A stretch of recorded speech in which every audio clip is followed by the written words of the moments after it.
Talking baseball, baseball and the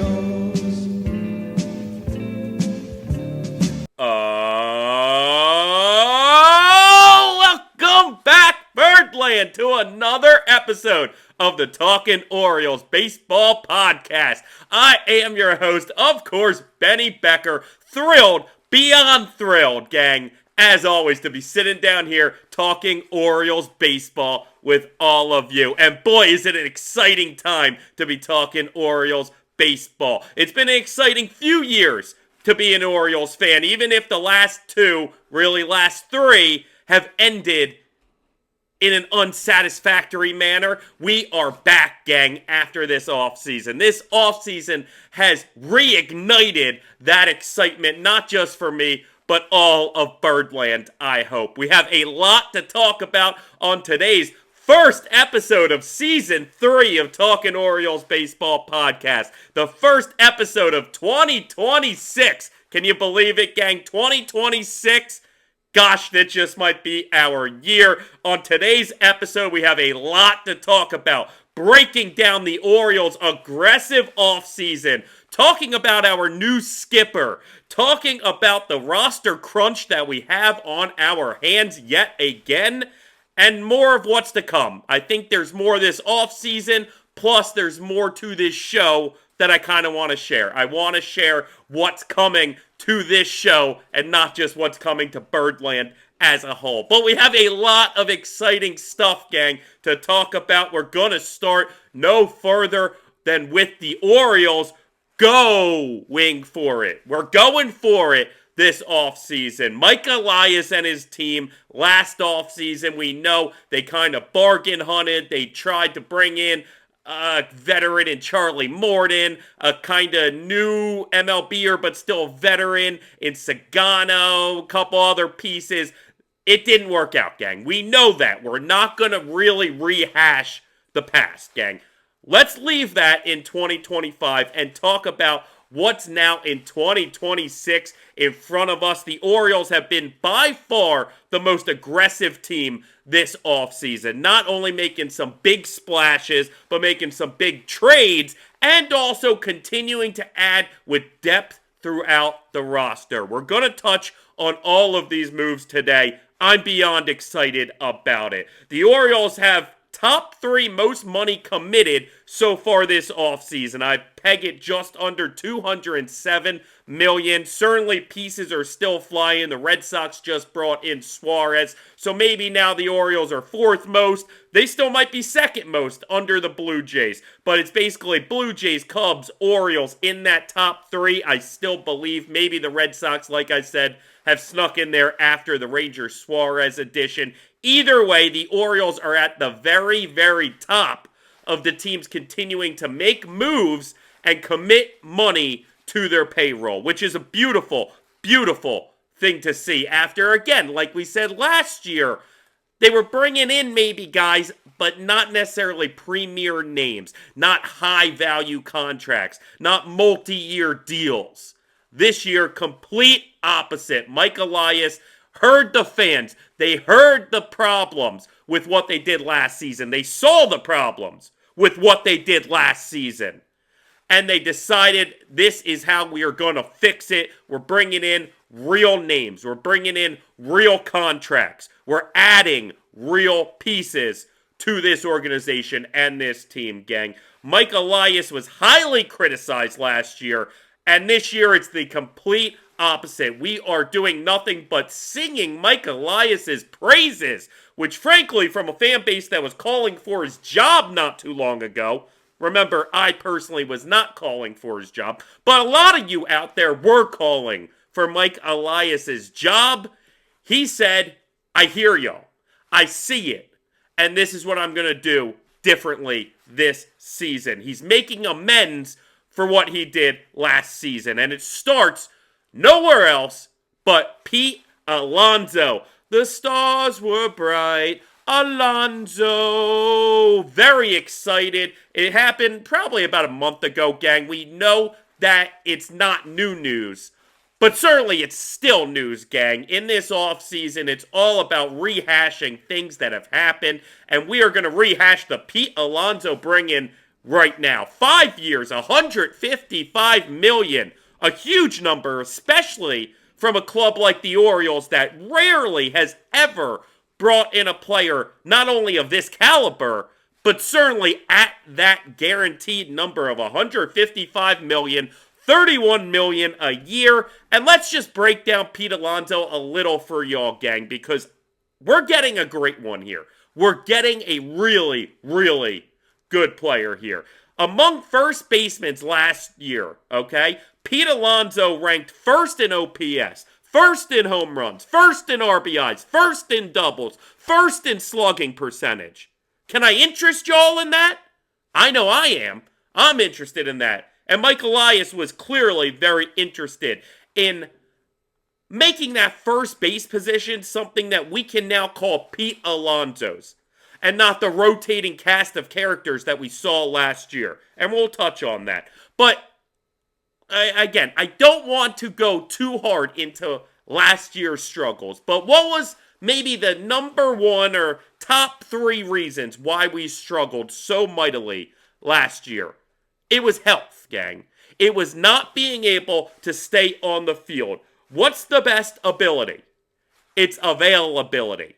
And look at Pete Alonso's career, gang. In just the last 2 years, he's played each of the 162 games in each of the last 2 years. Already, he's accomplished 416 consecutive games played at the moment. And just go back to his whole career. You look at his first year, 161 games. Second year was 2020, so a shortened season, played 57 games. I believe that was all the games they played that year.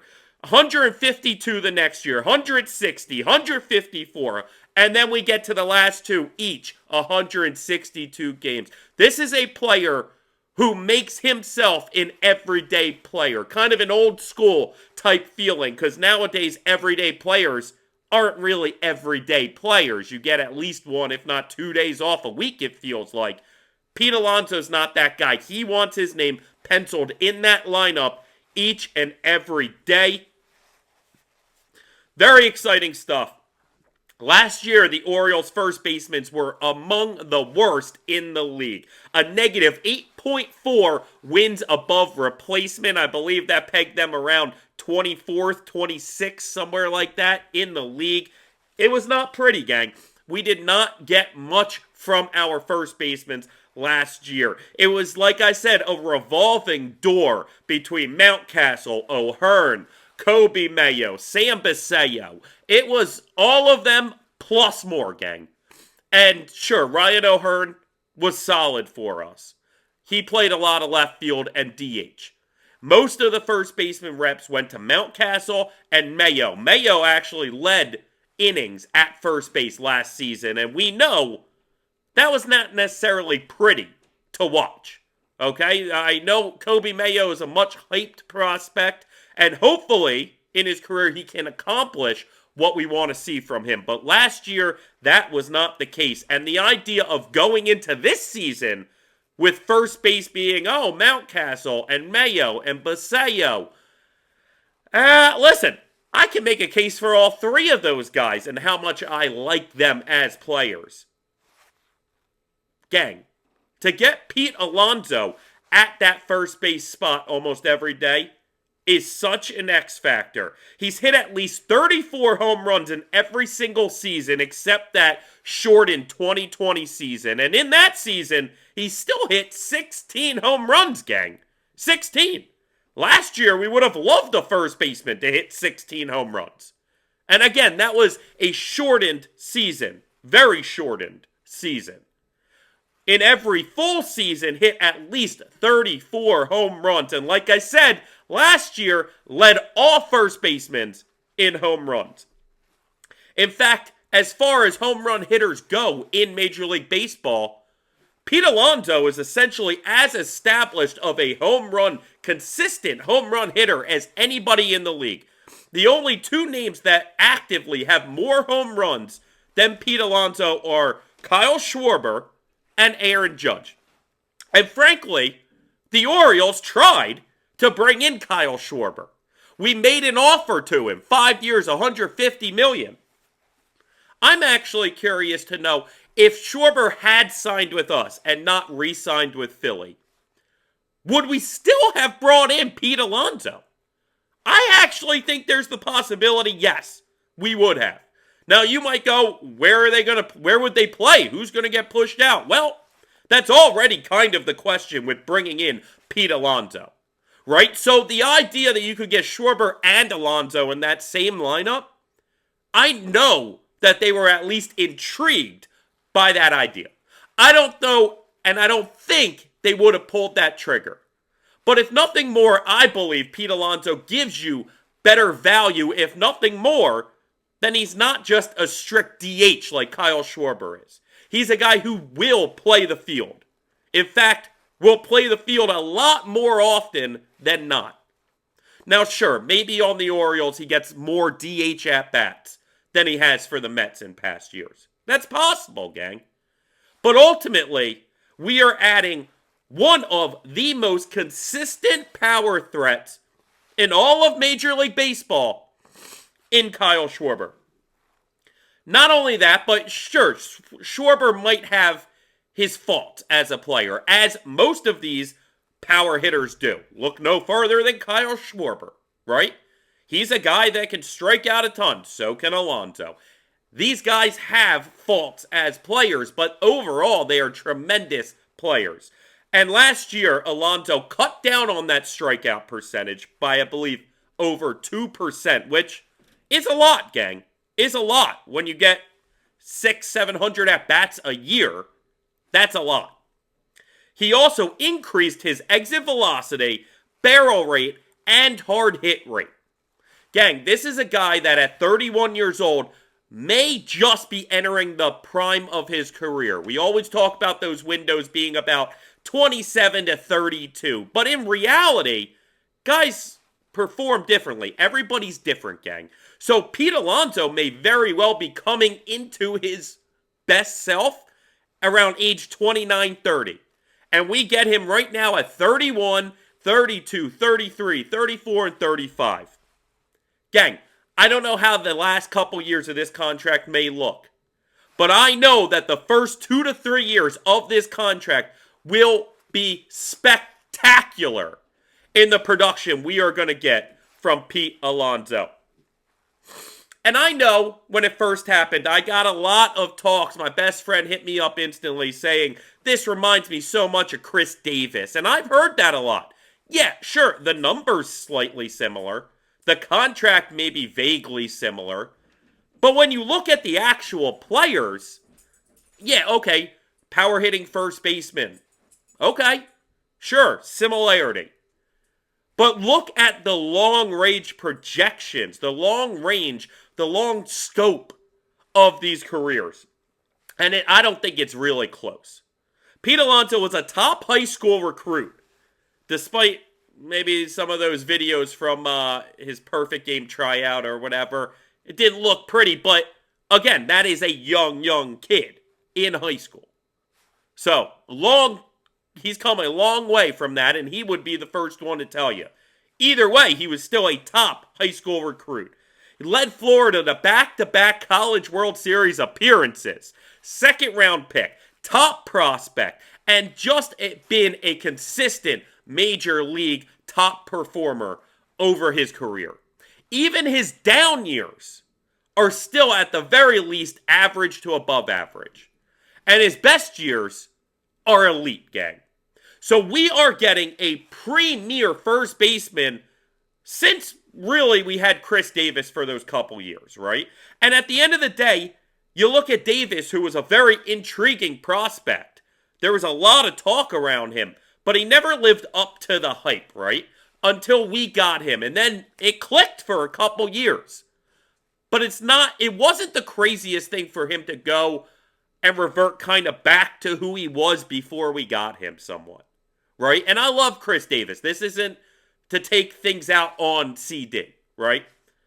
But overall, Pete Alonso was a better prospect, all the way back to high school and has been a better major leaguer essentially his entire career. Now, sure, if you take Chris Davis's top 2 years and put him against Pete Alonso's top 2 years, Chris Davis might win out as the better peak seasons.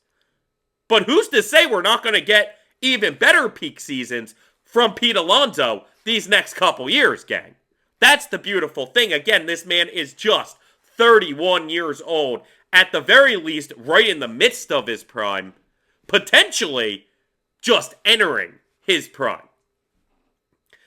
Also, what Pete brings to this club, it brings the Orioles' young lineup consistency in power and production, right? We've seen the past couple years when things maybe aren't going the best, when we're in a bit of a rut, these hitters, these young hitters have really been pressing themselves to perform up to their ability. And we know guys like Gunnar and Adley and Jackson and Westberg and Cowser and all these guys, we know they can produce at elite levels. But there is something to be said about a young player still figuring out the game, still figuring out how to succeed in the majors, pressing himself to try and bring that consistency and power to a lineup that desperately needs it. Now, Alonso takes the weight off of their shoulders because they can always look at Pete, going to sit in 3-4 in that lineup, and go, I know I can trust him to provide production when maybe things have been tough for us. I know I can look at him to provide us home runs and power when maybe we haven't had that in our game recently. Allowing guys like Gunnar and Cowser and Jackson and all of these players to not think like, I need to hit a home run. And frankly, we mentioned Adley Rutschman. Adley, it seems to me, the past couple years has maybe taken that on his shoulders. And maybe that's part of the reason why he's maybe struggled over the past couple years. The idea of, I need to provide this power, instead of, let me just get a good pitch and hit it, because the power will come from Pete Alonso. And guess what? That will wind up leading to more power from guys like Gunnar and Adley, and Jackson, and Cowser, and Westberg, and everybody else, gang. It's a beautiful, beautiful thing. It lightens the load of these young players. And that's very important, to allow them to reach their full potentials. Another thing that I believe is going to allow this young core to reach their full potentials is Pete's ability to just be a veteran in that locker room. We saw the benefits of a guy like Ryan O'Hearn on these players. We've seen the benefits of a guy like Anthony Santander on these young players. Well, I want to believe that Pete might be a better hitter than both Alonso and Santander. I don't think that's a ridiculous take to have, gang. In which case, he's got a lot of knowledge on his dome. He knows hitting really well. And he also is a guy that's not afraid to use all of the fields, go opposite way. Teaching these guys, hey, this is how you hit in the majors. Excuse me, my allergies are kicking today, so if I start sneezing or if I wipe my nose, you know why. Gang, hay fever has gotten me. Call it whatever you will. I don't know.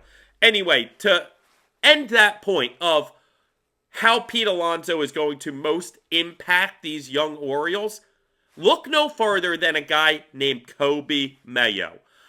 When we brought in Alonso, I know a lot of the talk was, oh, well, Kobe Mayo's probably going to get traded. There goes Kobe Mayo. Gang, I don't believe that to be the case. I actually want to believe that Kobe Mayo is going to get unlocked by Pete Alonso, gang.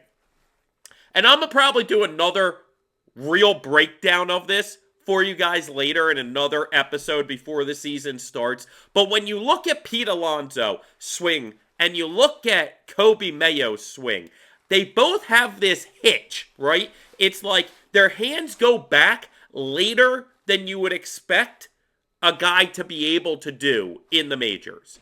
Like, it's just one of these, like, quick, like, hitch And we've talked about it before in Kobe Mayo when he was struggling and how I wondered if you could succeed in the majors with that type of hitch in your swing. Look at Pete Alonso. He has the exact same hitch in his swing. So why would I believe that, one, Kobe Mayo can't achieve it, and two, Pete Alonso can't aid Kobe Mayo in teaching him how to hit with that kind of timing? They have the same sort of timing mechanism. And Pete Alonso has learned how to be very successful with it. If we keep Kobe Mayo on the team, which I believe we will, and I am hoping we will, I think we might be able to see Kobe Mayo actually reach his full potential, which would be scary. Because Kobe Mayo's full potential is a 40-plus home run guy, gang. Now, I know you're going to say, where's the playing time coming from? Where's the at-bats for Kobe Mayo? Well, gang, we'll get to that later, okay? I think it's quite obvious what's going to happen, but we'll get to that later. Either way, we Orioles bring in a real star in Pete Alonso, and it's going to pay dividends not just in the box scores for him, but I think for every single member of that lineup.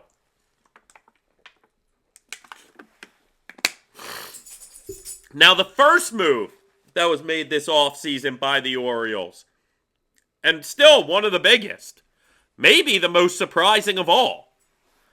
Adios, GrayRod. Hola, Tayward. Orioles ship out Grayson Rodriguez to start the offseason for Taylor Ward. Now, dang, I had this news broke to me by a buddy of mine. And he didn't tell me exactly who the Orioles traded for in the moment. But what he did say was, oh, Orioles just traded Grayson Rodriguez. Gang, again, this happened early in the offseason. My mind started to race. Oh my goodness. Did we get Scooble? Did we get some huge... Who did we bring in? Buxton? Somebody crazy? I mean, we knew the Orioles came into the offseason needing starting pitching. So for the first move of the offseason to be shipping out one of your major league starters was beyond surprising. Then you hear Taylor Ward and you go, Taylor Ward? We did it for a corner outfielder? It didn't make sense in my mind at first, gang. It was shocking, frankly. And I'm sure I wasn't the only one shocked. In fact, I know on Orioles bulletin boards and Orioles message boards, fans were kinda not thrilled with the move. Fans didn't understand the move. But the more you take a step back, the more you look at it in hindsight, the more I love the move, gang. The more I am all about the move. Taylor Ward is an 8-year veteran outfielder, set career highs last year in doubles, home runs, and RBIs. So he's coming off a career best year. You might say, oh, well, if he reverts back to what he was, then who are we really getting? Gang, why would you look at it that way? Why wouldn't you look at it like Taylor Ward is coming into his prime? Taylor Ward has really learned how to be successful. And he has been successful. But I mean really successful. Taylor Ward is a great addition to this team. And similar to Pete Alonso, sometimes the best thing, the best trait is being available. The best ability is availability, like I said, gang. And Taylor Ward has been available. Taylor Ward has remained healthy, at least for the past couple years. So bringing in Alonso and Ward really help settle a team that last year couldn't stay off the IL. Now, sure, you never know what happens. Anything could happen, gang. Any pitch could go awry. Anything could happen, right? But at least you're bringing in players. At least Mike Elias is bringing in players who have been healthy and available. That's a big thing. I mean, it was one of the sticking points when we brought in Tyler O'Neill last year. Going, well, he's never healthy. When he's out there, awesome. He's good. He's really good. But when has he ever been out there all the time? And sure enough, last year he was not. So that sucked. Now, I still believe Tyler O'Neill can be that guy if he's healthy. And I just hope to God he's healthy. But Taylor Ward is a guy who I can reliably count on staying healthy because that's who he's been in his career. Now, I also believe, like Alonso, he's going to benefit from Camden Yards. You know, any of these major league players will tell you, hitting in Anaheim at night is not easy. You know, it's kind of a park you look at and you don't think it's like the hardest park to hit in. It doesn't look like the best hitter's park, but you would think it's somewhere okay. But everybody talks about, hey, hitting in Anaheim at night is no joke. It's hard to get balls to go out. So it's really something that Taylor Ward was able to achieve over 30 home runs last year. And the idea of him now playing in Camden Yards or Yankee Stadium or Tropicana, assuming they're back at Tropicana, which I think they are this year, or Fenway, like even the Blue Jays Stadium. Like these are all hitter-friendly parks, gang. So he's now moving into a really good hitter-friendly park in Camden Yards, surrounded in the AL East with a lot of hitter-friendly parks. So it's exciting that the Orioles have brought in a consistent, quality, major league outfielder in Taylor Ward. Did it necessarily fill the biggest hole in the team in the offseason? No, not necessarily. But gang, it's a great move. It really is. And Taylor Ward's going to obviously want to perform, not just because he's a dog, not just because he's a competitor, and you always want to perform well, but he's coming up on a contract year. That was another reason why the GrayRod Ward swap was so weird, because GrayRod has all of these years of control and Ward has next to none. And usually in baseball, if that would be the case, you're getting significantly higher value of a player than you're giving up. But you're doing that because the player you're giving up has a lot more control for the team getting them. Well, if GrayRod's healthy, GrayRod's a top-end starter, gang. So it's not typical to see this kind of swap. But obviously, the Orioles know Grayson Rodriguez's health and mindset better than anybody. And Taylor Ward has a great mental about the game. Everything I've heard from people that know Ward, from people who have worked with Ward, played with Ward, talk highly of the guy. He seems like the type of guy who's going to be able to come to Baltimore and set new career highs. That's what I think, gang. I have high hopes for him now. And last year, if nothing more, the Orioles ranked 23rd when it came to batting average and 22nd in OPS against left-handed pitching. Both Ward and Alonso, those big righty bats, are going to positively impact those stats. They're going to be able to be much better against left-handed pitching than they were last year, gang. And that is a huge factor to this team getting back on track. In fact, if you look at last year for Ward, he was in the 92nd percentile of chase rate. One of the lowest chase rates of any major league player. Only 20.7% of his swings were chases. Gang, that is phenomenal. Especially because that's something the Orioles lineup has struggled mightily with. Really the past 4 years at least. Even when we were winning a lot of games, gang. Even when we won the AL East. I could still make the argument we were still chasing a lot of balls. So to improve on that factor, chase less pitches, even just from one guy, is huge.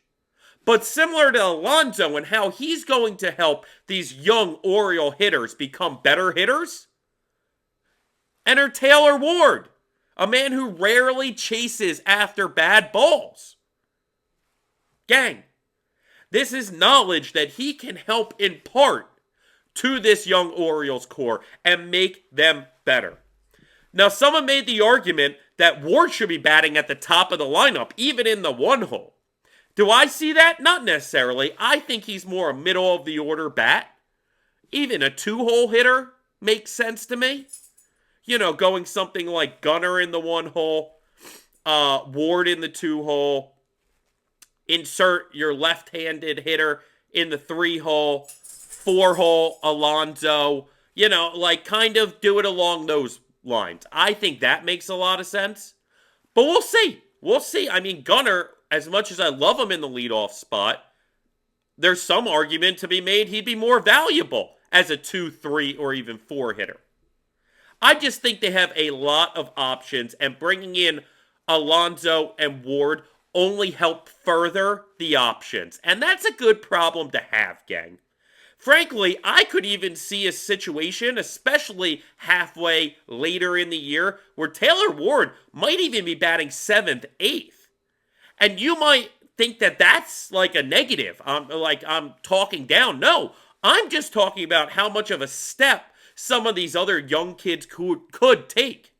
If we see Adley get back to his prime form, the idea of Adley up there makes a whole lot of sense. Westberg is a guy I love at the top of the lineup because I love how Westberg performs. Cowser, I still believe, I said this going into last season, and if he was healthy, I still believe he would have. I think he has a 40-plus home run season if he stays healthy. So again, gang, and then you have Jackson Holiday. And again, Sam Paseo. Like, you got talent 4 days on this team. Oh, don't forget Tyler O'Neill. That Tyler is going to mix me up a little this season, but I'm hoping once I get to mid-season form, or at least by spring training, I've worked out the kinks of that Taylor equilibrium, if you will. I don't know. Anyway, so I actually love the move, bringing in Taylor Ward. I think it helps solidify, again, the offense, helps the young players by adding a successful major league veteran and somebody who specializes in something in Ward, like not striking out or not chasing balls as much as your typical kind of power hitting corner outfielder usually does.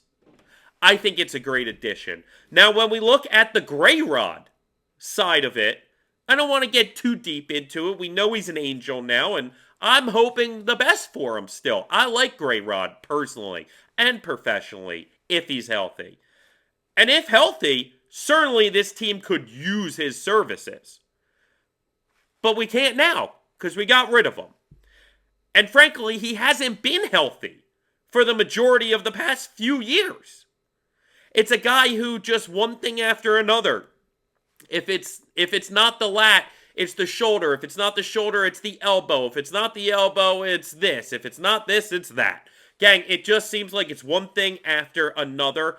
And possibly it's just a change of scenery that's needed. He'll get that now. But at the end of the day, I have the feeling the Orioles front office didn't love kind of his mindset during his rehab, at the very least last season, if not the past couple years. I think they possibly questioned if GrayRod really has that dog in him. You know what I mean by that? Like, this guy that's like, I just want to get back out there. I'm going to grind through this. I'm not going to complain about that. I just need to get back out there. And I think that the front office started to maybe question, that's at least my vibe, question if he had that dog in him. Because remember, 2 seasons ago, and maybe I misremember this, but I'm almost positive 2 years ago when we made the playoffs, he was scheduled to come back from injury and pitch in those playoffs, and he had to get scratched like the day before the game or something along those lines. And I believe that's when Dean Kramer got thrown into the game, and it's just one of those things where it's like, could he actually have gone out there and pitched? Like, I don't know. I wasn't there. I don't have that inside information, gang, but it's one of those things that you look back now and you question and you think, I wonder if he actually was good enough. but he kind of was like, I don't want to, I want to go into next year healthy. And then he didn't even come into next year healthy. Like, it's not that crazy for the Orioles to just be over dealing with that whole process of hoping and waiting for him to get healthy and rehabbing this, and then that pops up, and oh, now we got rehab this, and then something else pops up. And the whole time you're wondering, does he really have that mentality that we wish he had? I don't know. I'm just speaking. I'm just throwing out conjecture. You know what I mean? I'm just throwing stuff against the wall when it comes to that and kind of feeling out how maybe it all went down. Overall, though, like I said, I think they were just tired of dealing with it. Figure deal him now while maybe he still has value, because if you go another year and he just deals with nothing but injury, then can you really get much out of him or expect to get much out of him on the trade market? I don't think so. I think it might have been the perfect time for the Orioles to get out of the Grayson Rodriguez business and ship him to somebody like the Angels who's looking at him going, hey, we'll buy low on this starting pitcher. And to them, they go, yeah, Taylor Ward's great, but he's probably leaving in free agency anyway soon. So let's get a guy that we can control for a few years that, if we can get healthy, could be a front-end starter for us. So while at first the trade was shocking and I didn't quite understand it, now I do. Now I feel like I do. And I get it. And I like it. Not only do I understand it, but I give my thumbs up to it. And I think once we see Taylor Ward playing this season, and possibly Grayson Rodriguez not playing this season, then Birdland's going to fall in love with the move even more than I already have. All right, so now the next topic is another trade that these Orioles made. Very exciting, but again, one that at the time was not only shocking, but you may have felt the Orioles overpaid for. And that is the acquisition of Shane Baz. Maybe it's Baz. I like Baz. Like bad boy, Baz boy, what you gonna do sort of thing. I don't know. Baz, I'll figure it out. But frankly, I mispronounce stuff frequently. So, sorry if that's the case, but Shane, I may mispronounce your last name from time to time. I also may be pronouncing it properly. So, gang, who knows? This is like last year, Tomo Sagano, and I was like, I need to hear the broadcast booth say it a few times before my brain really clicks on how to say it properly. Not like I haven't seen Shane Baz in a game. I've seen him in plenty of games. But, you know, it just takes some time, gang. Anyway, the Orioles traded for Shane Baz from the Rays, a starting pitcher who has elite stuff, truly. Elite stuff. What we gave up, I know Birdland and me personally, at first said, this is a huge overpay. Gang, like, I feel like we got robbed at first, and I know a lot of you felt the same way. Here's why I've changed my attitude on it, gang. So the package that we gave up for Baz was Slater DeBron, last year's 33rd pick overall. Or maybe not 33rd pick, but a competitive balance pick from last season. Caden Bodine, one of our other top picks last season. Michael Forret, the pitcher, and an outfielder, Austin O'Verne. Gang, also we gave competitive balance pick number 33 this upcoming draft to the Rays. I'm going to touch on why that actually isn't that big of a deal. We'll touch on all of it, gang. But again, my initial reaction was that the Orioles overpaid for a starter. They needed a starter. They knew they needed a starter, and they didn't care if they overpaid. But now, I'm starting to think, listen, did they overpay? Because sure, the guy they got in return, like we said, has immense talent. Just a ton of talent, gang. He has had risky injury history. So, you know, before we get into all the details, on the surface, you look at it like, hey, we traded Grayson Rodriguez because he didn't have the best history with injuries.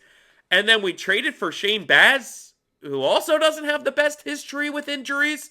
It was one of these things that really made you be like, what is going on? How are they weighing these things? How are they looking at these kind of things? Well, just to look at Shane Baz first, okay? Let's just look at what we got in return before we touch on anything else. Shane Baz had Tommy John surgery in 2022, missed all of 2023, made 31 starts last season. It was his first full season back in the majors, had an ERA of 4.87. You're like, that's not very good. But if you look at his road-home splits, I know a lot have been made about it since we've gotten him. His 15 road starts, he had a 3.86 ERA. Meanwhile, his 16 home starts were 5.9 ERA. And that was at George Steinbrenner Field. Remember, the Rays were playing last season, the Yankees minor league stadium, and it just was a bandbox, pretty much. It was not a major league quality stadium as far as size goes, and it showed. Trust me, I'm a gambler. I bet a lot of times on guys get a home run when playing at George Steinbrenner Field last year. Some successful, some not, but neither here or there. Hitting home runs was definitely easier than it typically is, as far as his home stadiums in past years, right? And Baz, like I said, has beyond elite stuff. An elite fastball sitting at 100 plus miles an hour, and that's just one of his 5-pitch mix. He's got a great hard curveball, cutter with sink, improved changeup. He worked on the grip, I believe, last year. Really improved his changeup, especially that changeup worked well against left-handed batters. And then he's got a tight but effective slider as well. He's got a full mix of pitches. The Rays really know how to get a lot of value out of their pitchers, how to really improve their pitching prospects. And they've done a great job with Baz.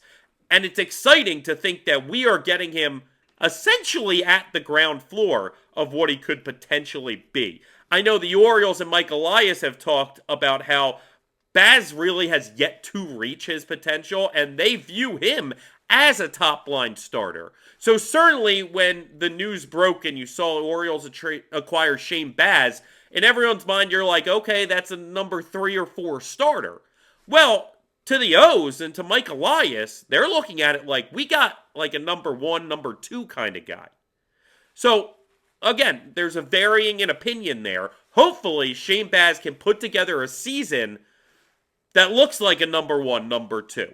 I mean, it's not that far-fetched, considering we've seen a lot of Rays pitchers not only do great with the organization, but really continue to reach their potential and their ceiling after they leave the Rays, right? You got David Price, Tyler Glasnow, Scott Kazmir, James Shields. You got a list of these guys that it's like just because the Rays deal them away does not necessarily mean that the Rays view this player as somebody who's going to now fail, right? Like a Chris Archer, where they're like, hey, he's at the end of it, let's get rid of him.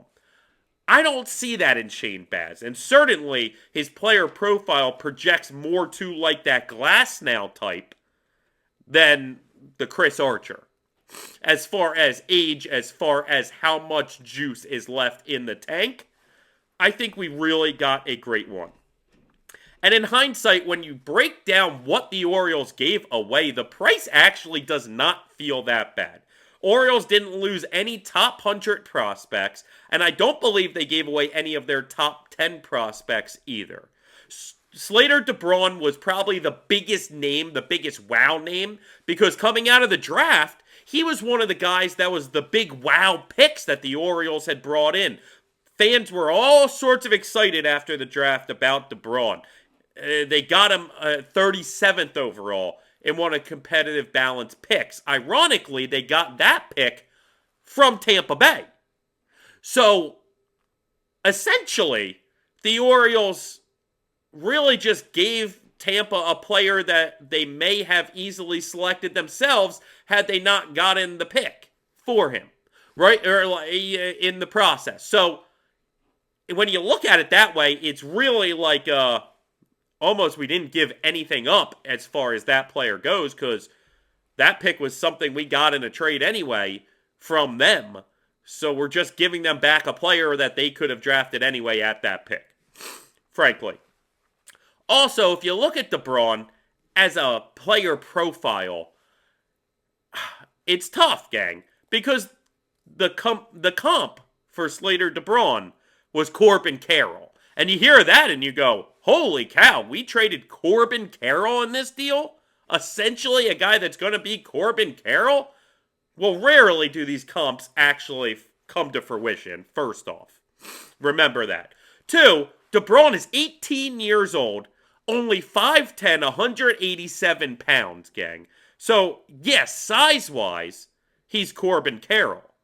And maybe player profile, how he projected out of high school, sure, you could say, hey, this is a guy who can hit for average and can hit for power and is going to have good speed and good defense in center. But he's very young. Orioles didn't even play him in pro ball after the draft like a lot of these draft picks did. So we really have no idea about how he's going to perform in pro ball. The odds of him turning into Corbin Carroll at best are 1%. Odds are he does not come close to that, gang. But even if he lives up to Corbin Carroll, yeah, it might be an overpay. But maybe Shane Baz turns into a Cy Young candidate over the next couple years. Maybe Shane Baz wins a Cy Young in the next couple years. In which then you look at it and you go, yeah, maybe we did give away an MVP caliber player as a prospect. But in return, we got a Cy Young caliber player now in our win now mode. Because at best, we wouldn't have seen DeBron as an Oriole for at least another 2 years, if not probably closer to 4. So, what are we really talking about, gang?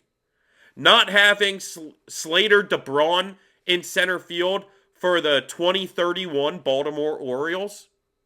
Like, I'm sorry. We're in win now mode. So we're going to go after this guy to win now. Odds are, also, Slater DeBron, at best, becomes a plus defender who relies on his contact ability more than his power bat. And probably doesn't provide that much power in the show, if he ever even gets there. With good but not great speed. Okay? It's not Enrique Bradfield speed out there. It's good. It's average. It maybe is above average for an outfielder. But again, it's not the elite of the elite. And do we really think that he's going to be able to hit home runs like Corbin Carroll when everything's said and done? Probably not, gang. And even so, we'd have to wait 3 to 5 years to see it. So don't get too bent out of shape about it. Now, the next name, one that maybe I was the most sad about, because to me, he's a local kid. Grew up just a couple towns away from me, and I actually had a connection to him. Guy I know, son, really good friends with the guy. Caden Bodine. I really thought we were going to be able to bring him on this show. Unfortunately, he's traded before we really even had a chance. Unfortunately. But he was a catcher out of Coastal Carolina that also we took high last year in the draft. He was a guy that shouldn't have been around for us to take. Right? So that's another way of looking at it. Just like Slater DeBron, we shouldn't have even had that pick necessarily to take him. Caden Bodine, a lot of teams really liked and looked at as a first-round pick. We end up getting him. He drops to us, so we take it. We take the free gift, but he's a defensive first catcher. Sure, a lot has been made about how his bat's pretty good too. He has power and he has contact. But ultimately, at the pro level, I think he's maybe going to be an average hitter at best. And he's going to be more of a defensive first catcher, which is fine, which is able to play. He's also already 22 years old, slightly older for a prospect just entering pro ball. Especially, too, when you look at it like the Orioles have not only Rushman for at least the next year or two, but Sam Paseo locked up long term now. So we really have our franchise catcher. So how much do you value the catcher? And frankly, if you want to talk about one of our other draft picks who's still with the organization, Ike Irish, I believe he's more of a corner outfielder, but he was a catcher also during his college career. So the idea that Ike Irish can catch also, so now we have another potential catching prospect in this system, at least a guy who could catch some innings, a la Ben Rice maybe. The idea of Caden Bodine making this roster in the next year or two was probably slim to none, gang. Now, I can envision Caden Bodine becoming a starting catcher in Major League Baseball. But probably not like an all-star level starting catcher. And if he did maybe like one all-star appearance on maybe a crappier team that doesn't have another guy to go sort of thing. Again, I like the kid. I thought he was a good prospect. But one of the big things that his player profile talked about coming into the draft was his framing ability. He had insane framing stats in college. Well, while that's not completely null and void nowadays, with challenging balls and strikes coming into the major leagues this season, it means less because you can frame a pitch amazingly and get a strike called, only for a player to go like that and out of nowhere it's a ball. Right? So understand Caden Bodine was another asset that I feel like we took with the intention of possibly flipping like we did, right? So him and DeBron may have just been pieces that we were like, we'll take them because we know other teams like them and are going to value them in trades in the coming year. Chestnut checkers, gang. Now, the next one is Michael Ford, a former 14th round pick who really made a name for himself last season with a strong 2025. It's the only pitcher in the deal going back to the Rays. Last year, he actually had a streak of 28 innings without an earned run. He finished the season on 74 innings, 1.58 ERA, 91 Ks to 21 walks, a 157 batting average against, and a .82 whip. The kid had an amazing year, truly. He missed about a month during because of a back injury, but he came back and continued to play really well. Now, command was and still remains his biggest question mark. Coming into last year, certainly command was the biggest question mark. And it looks like maybe he has figured it out some. But there's no guarantee that he's not going to kind of revert back to being a little more wild than teams can trust him to be in the majors. Ultimately, those kind of guys have bullpen written all over them if they cannot become accurate enough. And I think Michael Ford could truly be a bullpen piece when it's all said and done. And while he might be a talent and might be a guy in the majors in the next year or two, I'm okay giving up, again, a guy that most likely will be a bullpen arm. And for these Orioles, more than likely would have wound up being a bullpen arm. Now, that is the name, Michael Ford. That's the name in this trade that I think can haunt the Orioles the most moving forward. Because if he does become a starter, he's got some really good stuff, clearly. He's had some good results, clearly. He's the type of guy that in 2-3 years you can look at and be like, dang, we traded that guy? But again, you have to give something to get something, right? You have to give value to get value. And I think we got a lot of value in Shane Baz. Now, the last guy in the trade was Austin O'Verne, who was a third-round pick in 2024 out of USC, outfielder. Looks really like he's, at best, going to be a fourth outfielder in the majors if he ever really makes it to the majors at all, specializing more in defense and contact, and he's soon to be 23. So, while he has a little talent, there's a long list, I feel like, of talented outfield prospects for the Orioles, and his inclusion in any trade made a lot of sense to me.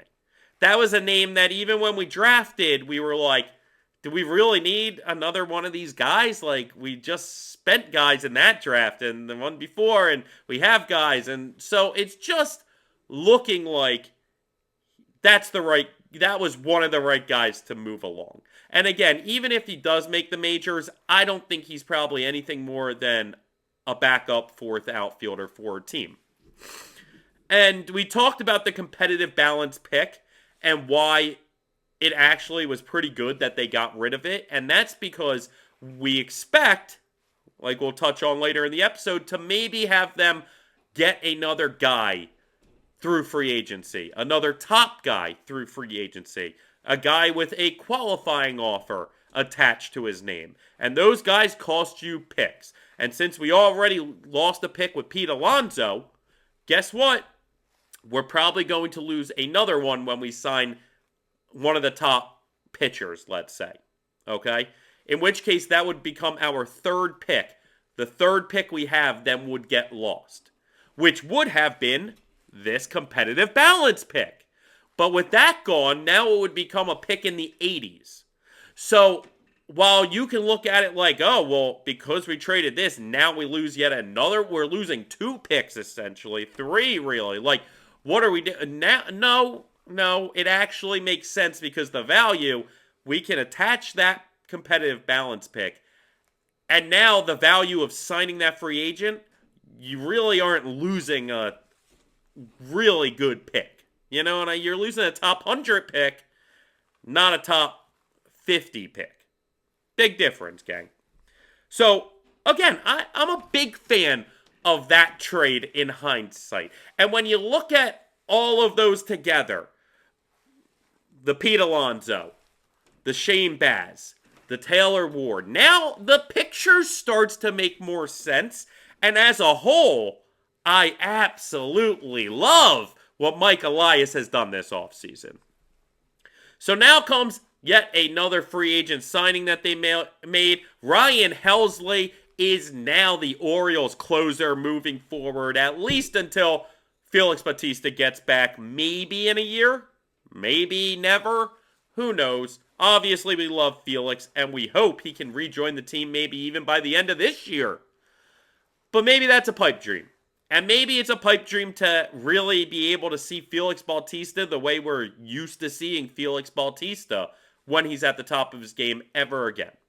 So the Orioles bring in Ryan Helsley, 2 years, $28 million. It's funny, it's a guy that I've brought up a lot of times on this show over the past 2 years, saying I wanted Mike Elias to trade for this kid.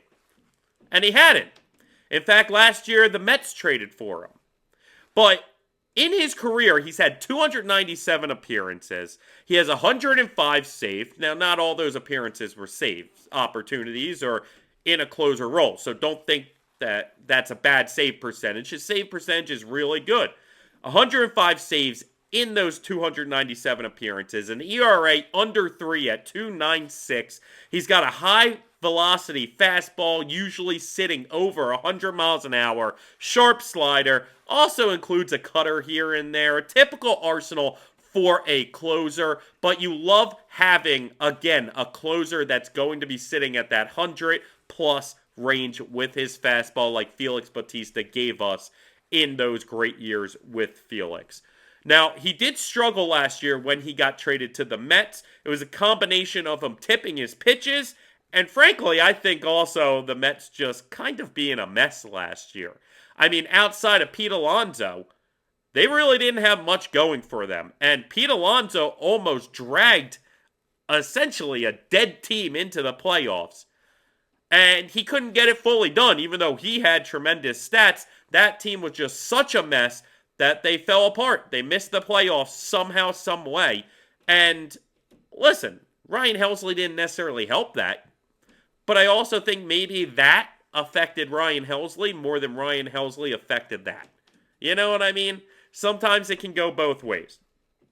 He has an elevated, deceptive arm angle, and it really makes it hard for hitters to pick up on his pitches. So as long as he fixes the pitch tipping, he's had a really solid career. Was very solid for the Cardinals as their closer for a couple years. And clearly the Orioles aren't worried about pitch tipping.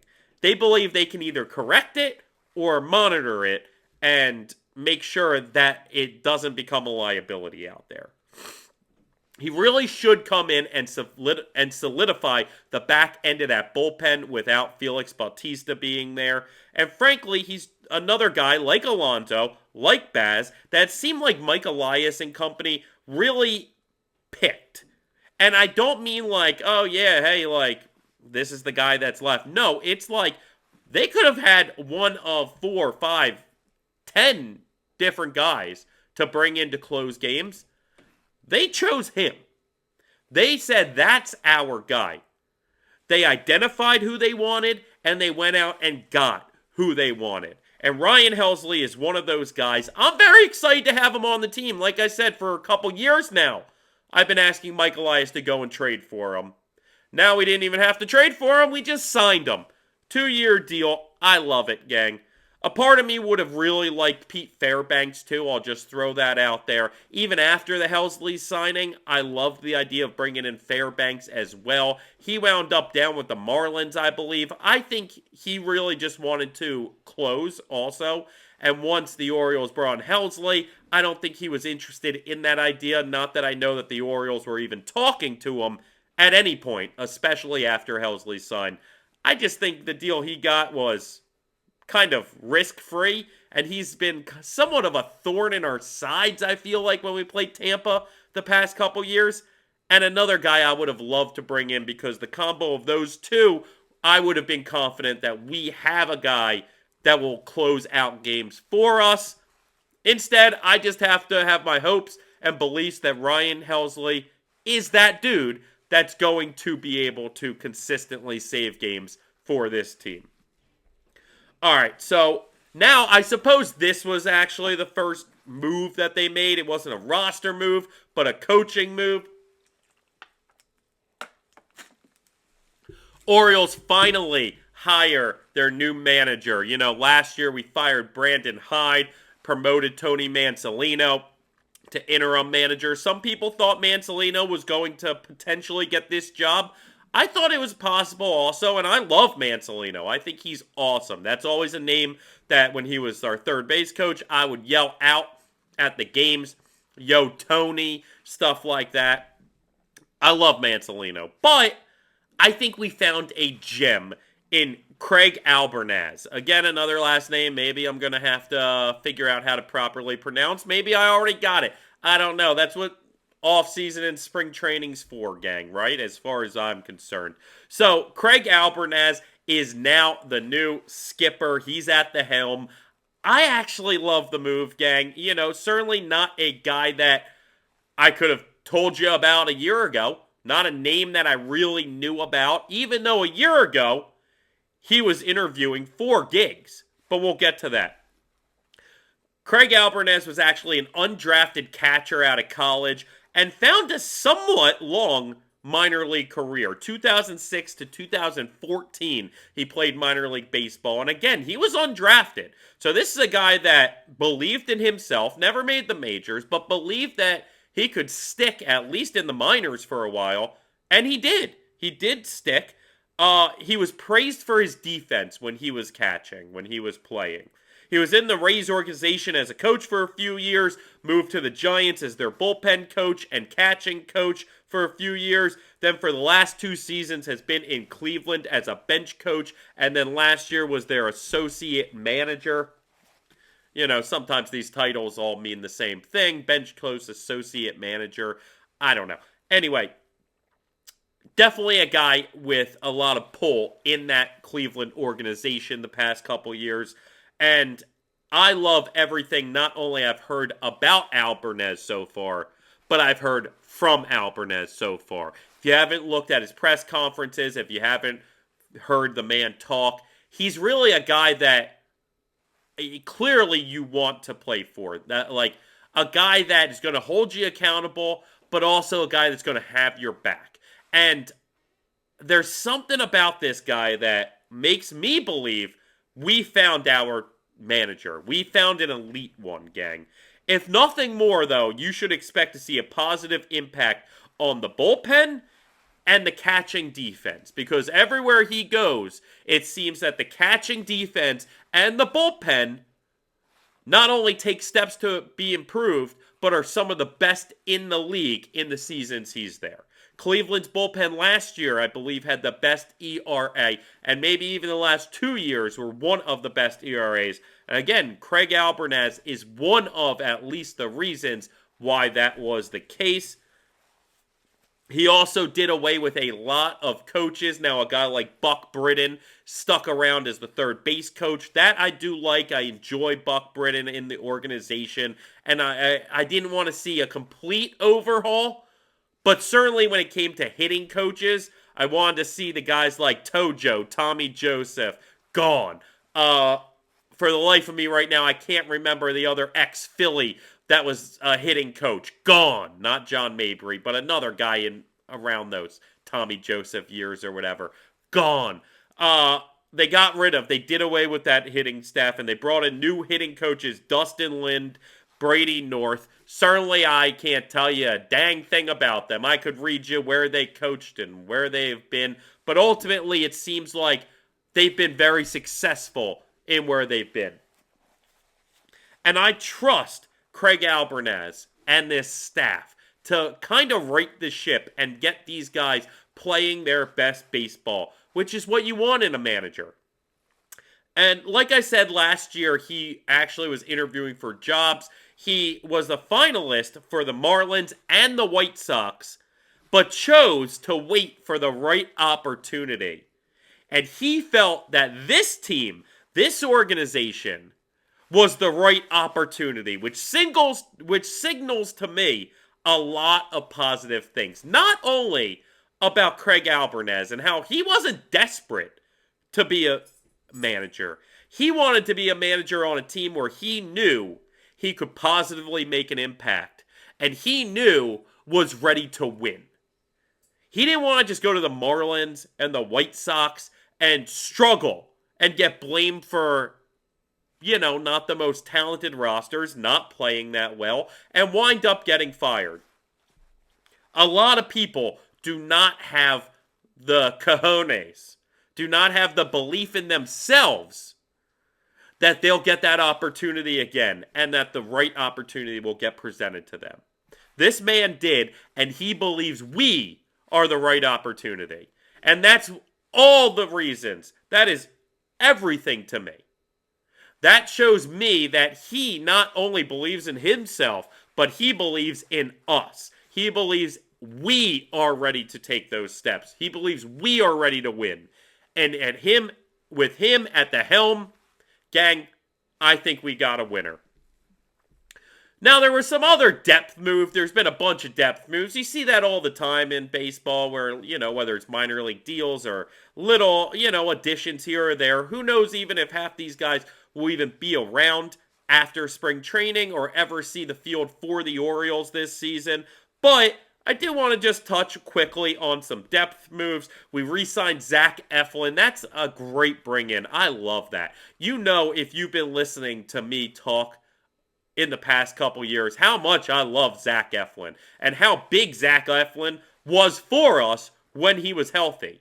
Now the idea that he doesn't even have to start the season. He can start the season on IL, work his way back after a month or two of the season, and come in eventually and give us solid starts.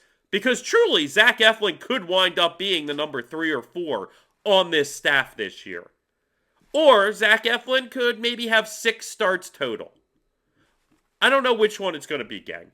But I do know that I love the idea of bringing back Zach Eflin. We also brought back another familiar name, Andrew Kittredge. We traded him away last year, then signed him back this year, added him to the bullpen. He's a guy that I always enjoyed us having. I really liked when we brought him in before, and I thought he did a good job for us in the bullpen, and he was just a solid, reliable reliever for us. Is he a guy I always want to give the ball in the 8th inning to? Probably not. But he's a guy I'm more than confident giving the ball to in the 6th, 7th, or 8th inning. Like, he's a guy that I feel good about being one of the guys I rotate in consistently from that bullpen. Dealt with some injuries, but when he was healthy, like I said, he was solid for us. So I love the addition or the re-addition of Andrew Kittredge to this bullpen. We also signed Leody Taveras. Right now, while he's not a lock for the roster, and he certainly has a chance to break camp with this team, frankly, that's mainly because we just don't have depth at center field.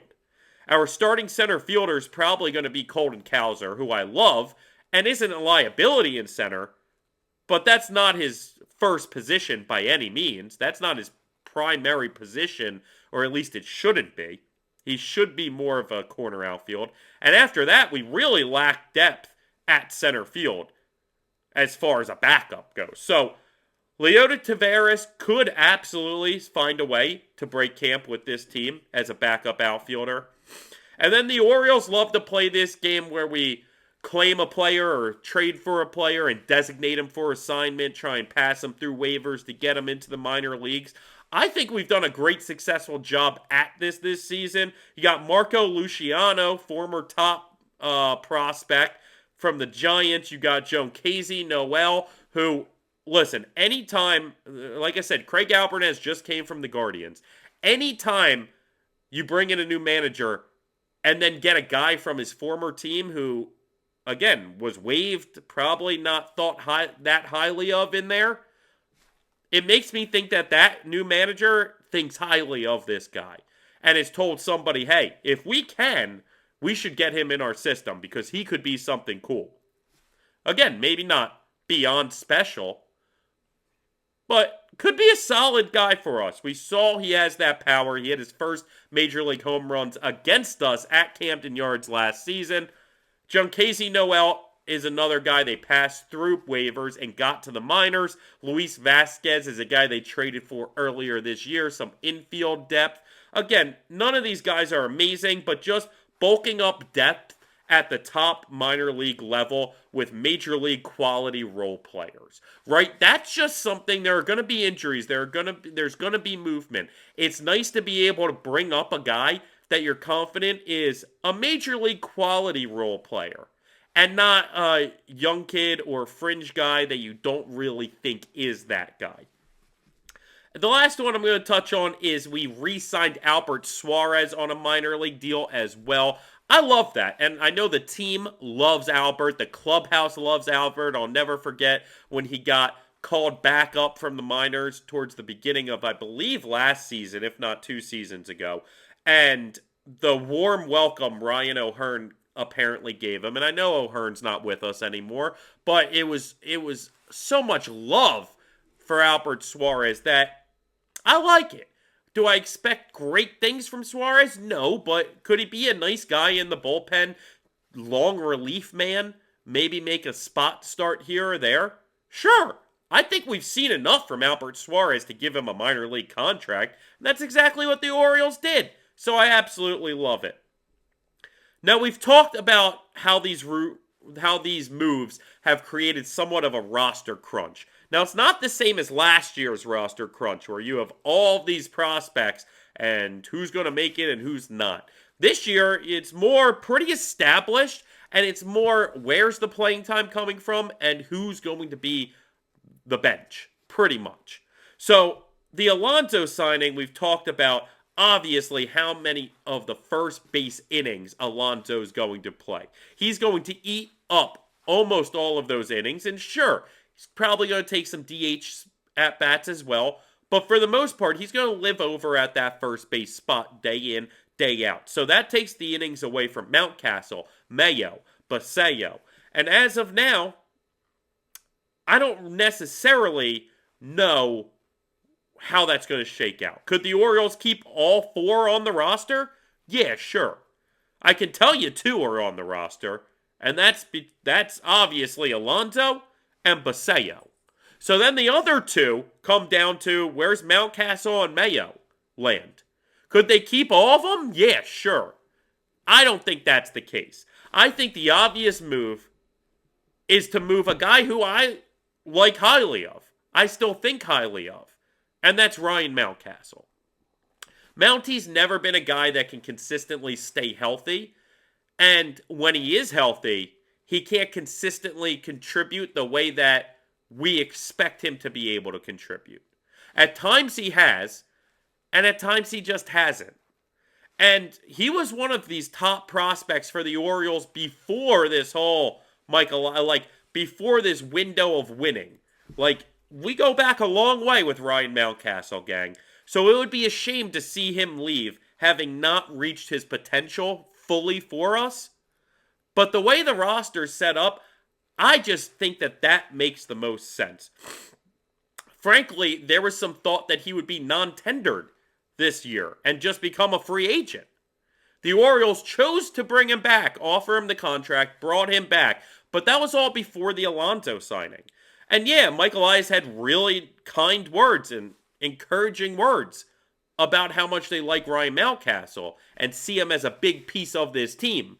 Again, that was made before the Alonso signings.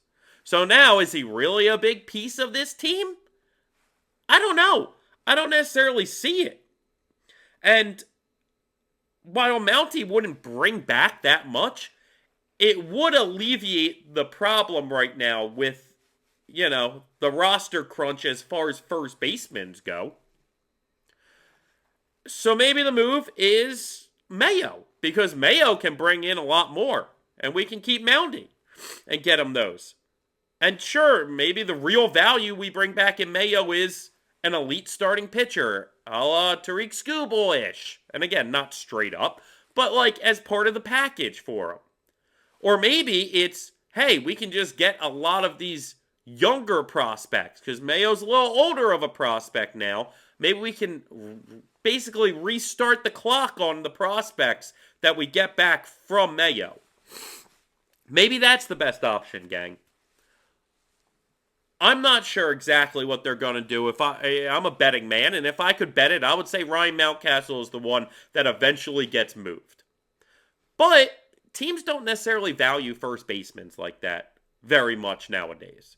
So I'm interested in really what are they going to do. Clearly, there's the roster crunch. And as of now, the Orioles, like we just talked about, don't have a real backup center fielder or true utility infielder. So the corner outfield has more than enough names that can go around. Taylor Ward, Tyler O'Neill, Colton Cowser, Dylan Beavers, Heston Kjerstad. Don't forget about Heston. He has 1 year of option, or he has one option year left on his deal. So there is the chance that the Orioles can just use Heston kind of in this back and forth unless he really sticks. And we'll see. I still believe in Heston Kjerstad, but on this kind of team, it's like, where's he fit? How's he ever going to get playing time unless guys get hurt? Then you have names like Jeremiah Jackson, who really wowed for us towards the end of last season. Reed Tremblay, who the Orioles chose to protect by putting him on the 40-man roster. So clearly, they have some hope in his ability to be a Major League Baseball player. And then you have Leos Taveras also. All three of those guys are on the 40-man roster, so they could all make the club as well. They would all potentially be the backup center fielder to Colton Cowser.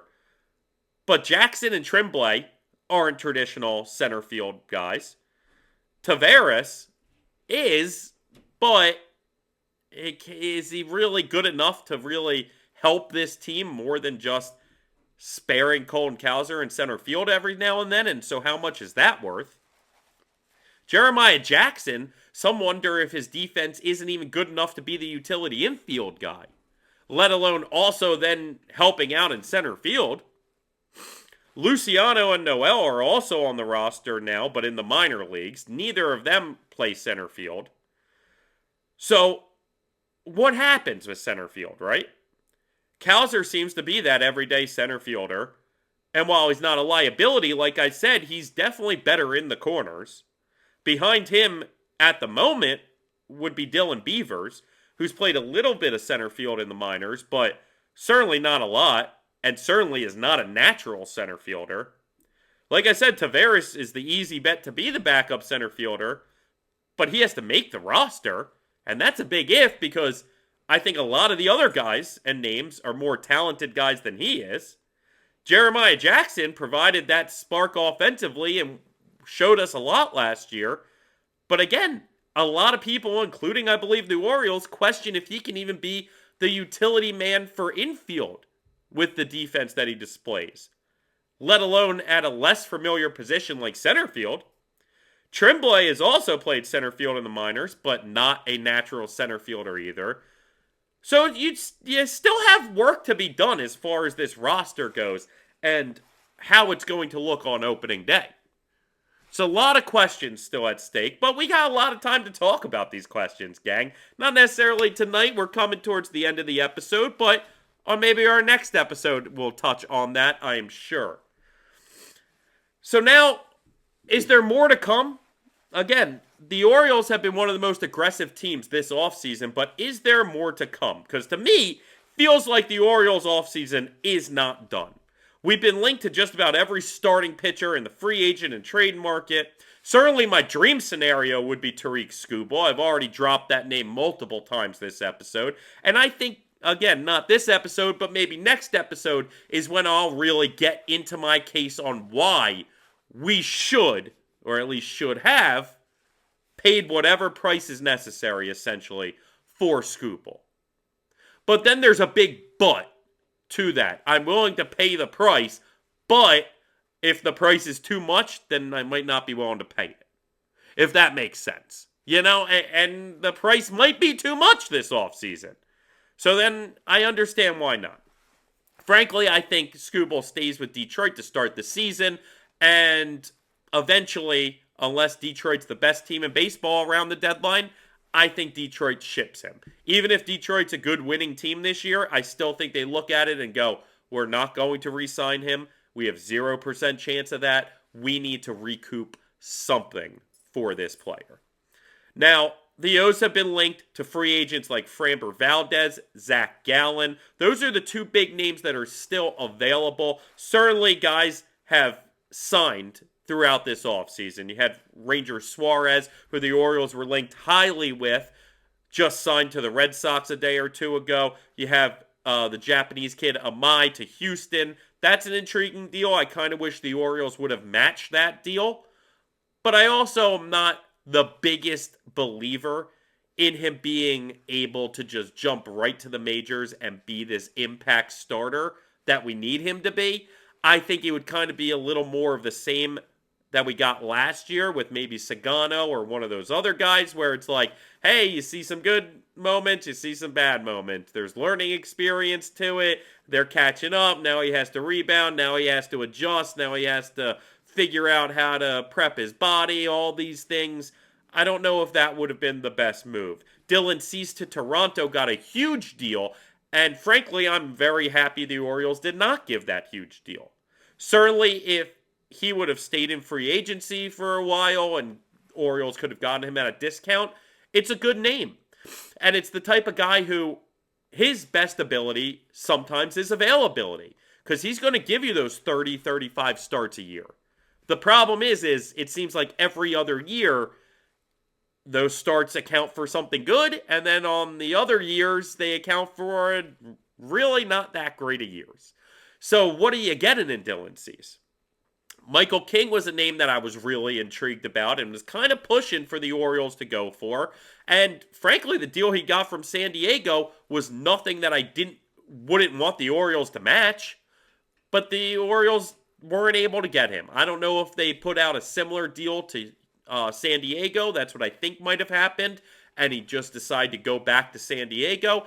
I can't blame the guy. As much as I love the Orioles and I would pick the Orioles over anyone, San Diego weather is kind of unbeatable. So it's tough to say no thanks to that.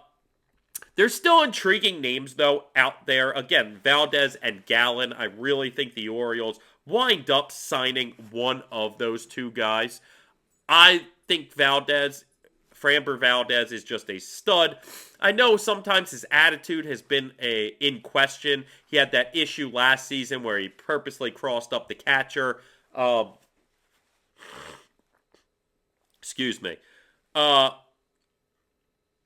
I'm not as concerned about that, to be honest. I'm not that worried, especially if the Orioles pick him to bring him in. And especially if you can get him at a value, a 2, 3, 4 year deal, maybe a higher AAV, and not this long-term thing. I think Zach Gallen is a buy low candidate. He's a guy I've loved for years. And again, to me, a South Jersey kid, he is a local guy. So maybe that's a part of it. I've always liked him. I've gotten in also. So if we bring in Zach Gallen, who knows?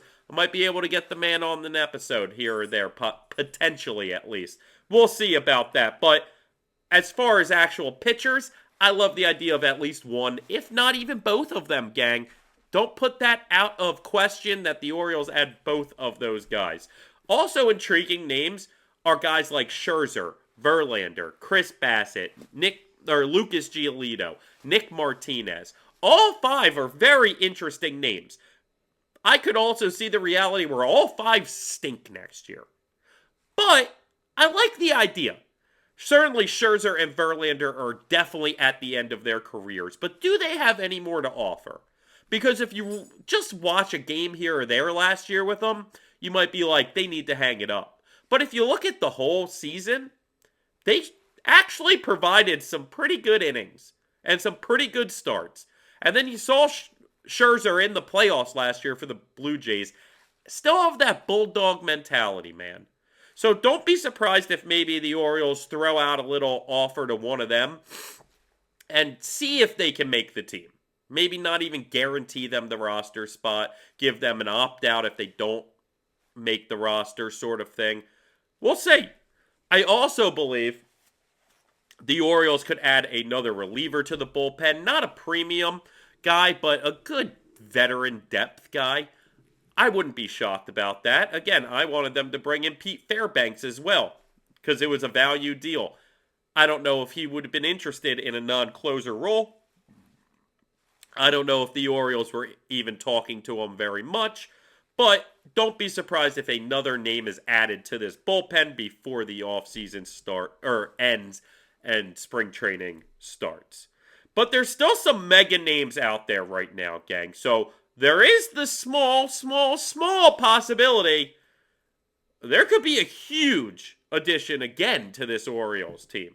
Because the 3 biggest names outside of the pitchers, Valdez and Gallen, that are still out there are Kyle Tucker, Cody Bellinger, Bo Bichette. Huge names, gang. Now, the O's probably won't be in play for any of the 3 at this point. Definitely not Bo Bichette. I don't know where he would fit at all. I just don't. I mean, you would have to be willing to trade like a Jackson or a Westberg or something along those lines to open up a spot for Bo Bichette. I don't see that happening. The idea of Tucker or Bellinger, at least in theory, makes more sense to me. Especially if they are interested in a shorter deal at a higher AAV, right? With possible opt-outs. Again, beyond a slim chance. I'm not going to waste much time. We know the names, and we know what they would bring. If Tucker came, certainly that would crunch the corner outfield spots more and shake some stuff up. But again, it's not impossible to figure out how that could align. And you're adding such a premium player, elite player, that it would somewhat make sense to be like, hey, we got him at such a value, we'll figure out what to do there. Meanwhile, Bellinger could certainly be our everyday center fielder if we brought him in. The idea of that, though, is he also is a guy that's maybe not a perfect center fielder, better in the corners, in which case that's what we have in Colton Cowser. So, like, why would you then bring him in if that's what Cowser provides you? I don't necessarily see it. I don't necessarily see any of those 3 coming to Baltimore. Still, in the back of my mind, am delusional about possibly Kyle Tucker and how that would all work. Again, I think there's the possibility that if the Orioles signed Schwarber, they still would have also signed Pete Alonso, right? So in that reality, again, that might not even be a reality, but if that were to have been a reality, I mean, you could still then conceivably be like, hey, we didn't get Schwarber, but we got Kyle Tucker. We can still have both. So, I don't see either one. Again, I don't see any of those three guys being a Baltimore Oriole. I just hope they all stay out of the AL East, personally. I wouldn't be shocked, though, with some more minor moves. Guys like Sagano or Mateo getting re-signed on minor league deals, especially Mateo. I would love to see him brought back into this organization on a minor league deal because I do think Jorge Mateo brings just so much versatility and speed, and really when he's playing good baseball, he can mash, dude. So, listen, I'm a Jorge Mateo kind of guy. I am. So I would love to see him come back on a minor league deal. Same for Sagano. Sagano would make some sense to me, but I just don't know if that's necessary. All right, so right off of the Sagano conversation, let's talk real quick about some international signings by these Orioles. The international signing window opened up, and the Orioles made 10 international signings, 5 of which were in the top 50 ranked international available players. We signed number 14, 18, 25, 35, and 41. Gang, it's great because we know the Orioles have rarely spent in international pools, and in the past few years has really made a point to get into that market more. And we've done pretty well so far, gang. We had $8 million to spend, just over $8 million to spend on international players. And on those 5 players, on those top 5 players, we spent 6.85 of those $8 million. A record $2.3 million, or a club record, I should say, $2.3 million to the Dominican shortstop Jose Luis Acevedo. Apparently, this kid just hits, man. This kid's got a lot of tools that you love to see. And if the Orioles, and he is the top ranked Orioles international signee ever. The Orioles have never signed an international player ranked as high as him at 14. And the irony is, if they didn't sign him, their second closest one, number 18 this year, Ariel Roque, I don't know, Roque. You tell me how that's pronounced. Another Dominican player, this one a center fielder, he would have ranked as the top international signee by the Orioles all time. So, listen, just bringing in some real talent, and obviously they're lottery tickets, but ones that the Orioles, like I said, never used to go after, and already we're seeing the benefits of great international signings. Sam Basallo was an international signing. We know how great that's going. And pitching phenom Esteban Mejia, it just set the minor leagues on fire last year, gang. He is looking like he could be beyond an elite pitching prospect for us. Both guys international signings by this Mike Elias organization recently. So hopefully 1, 2, 5, 10 of these guys can find their way into being at least solid contributing major league players.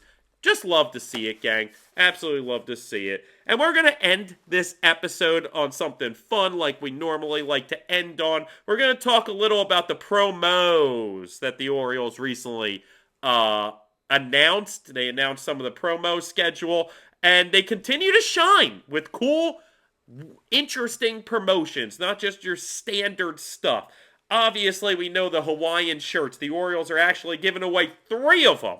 2 different kinds on back-to-back nights to adults, and on that Sunday, the kids get one. So that's cool. Good for the kids. But obviously, Birdland loves those Hawaiian shirts that have been a part of this fandom for who knows how many years now. We get a hoodie jersey that looks very cool. I believe it's a Kyle Bradish one. A hockey jersey as well that looks really cool.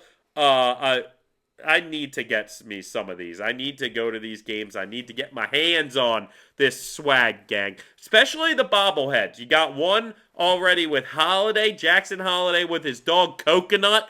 Love it. Beyond cute dog. And I love the name too, Coconut. Fantastic. Love that one. You got a Star Wars one with Jordan Westberg, I believe. You know, these guys enjoy their Star Wars. I kind of enjoy Star Wars too. I'm not a huge Star Wars guy, but I do enjoy it. So I enjoyed seeing that. But the one that already me and my fiance have talked about needing, we need that one. Gotta get our hands on it. Is the Tupac Shakur bobblehead honoring his time in Baltimore at the art school. Gotta love it, gang. Just very cool. Very exciting to see what else they have coming out. You know that they will roll out some more as it comes, as the season progresses and whatnot. So gotta get down to the yard, get the goods, get the swag. I'm excited, gang. We are, I believe, 69 days away from real baseball, gang. About what? 4 weeks until spring training?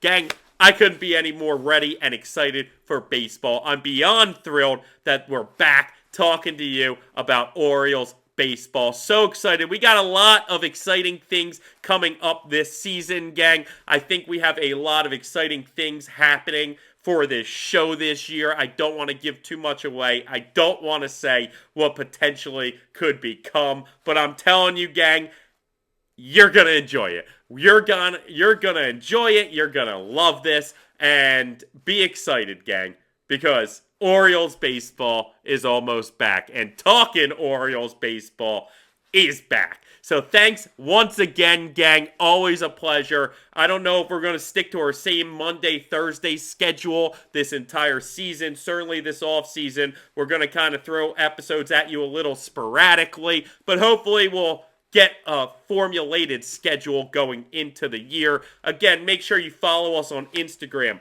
TikTok, at Talkin Orioles Baseball. Gotta find us on YouTube, but hoping that you'll find us on other platforms as well soon. Gang, I could not be any more thrilled that baseball is essentially back. So, gonna wrap up this episode, say thanks for listening, and let's go O's!